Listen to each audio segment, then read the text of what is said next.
ମଦ୍ୟପାନ କରି ଲକ୍ଷ୍ମୀ ବସ୍ ଚଳାଉଥିଲେ ଡ୍ରାଇଭର, ଲୋକେ କଲେ ବିରୋଧ। ଅନୁଗୁଳ ଜିଲ୍ଲା ଡାବରଧୂଆଁ ଛକଠାରୁ ଲକ୍ଷ୍ମୀ ବସ୍ ଡ୍ରାଇଭରକୁ ପୋଲିସ ଅଟକ ରଖିଛି। ସୂଚନା ଯେ ଅନୁଗୁଳ ଅଞ୍ଚଳରୁ ବଡ଼ କେରଜେଙ୍ଗ ଆଡ଼କୁ ଲୋକମାନଙ୍କୁ ନେଇ ଲକ୍ଷ୍ମୀ ବସ୍ ଯାଉଥିଲା। ଡ୍ରାଇଭରର ବେପାରୁଆ ଗାଡ଼ି ଚାଳନା ପାଇଁ ଲୋକମାନେ ବିରୋଧ କରିଥିଲେ। ପରେ ଲୋକମାନେ ଜାଣିବାକୁ ପାଇଥିଲେ ଯେ ଡ୍ରାଇଭର ଜଣକ ମଦ୍ୟପାନ କରି ଗାଡ଼ି ଚଳାଉଛନ୍ତି, ଯାହାଫଳରେ ଲୋକମାନେ ଡାବରଧୂଆଁ ଛକଠାରୁ ଗାଡ଼ିରୁ ଓହ୍ଲାଇବା ସହ ଡ୍ରାଇଭରକୁ ଅଟକ ରଖିବା ସହ ଚାପା ଉତ୍ତେଜନା ପ୍ରକାଶ ପାଇଥିଲା।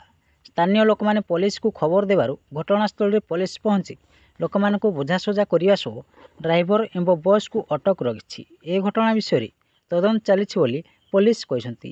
Bureau report, news Odisha TV.